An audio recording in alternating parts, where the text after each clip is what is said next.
Yo, ini cerita sial kita bertiga. Pria bertopeng.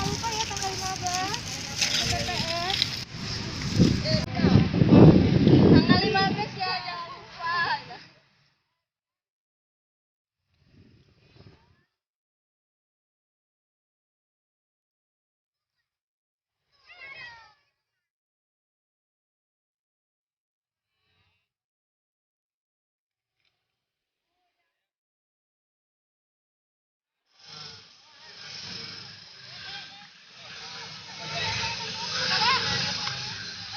Bagaimana pandangan Sahla terhadap kegiatan ini? Ini sebenarnya sangat membantu untuk mengingatkan kembali masyarakat agar tanggal 15 itu jangan lupa pergi ke TPS terdekat. Jadi ini salah satu cara kita dari komunitas untuk mengingatkan semua agar berpartisipasi aktif gitu dalam pilkada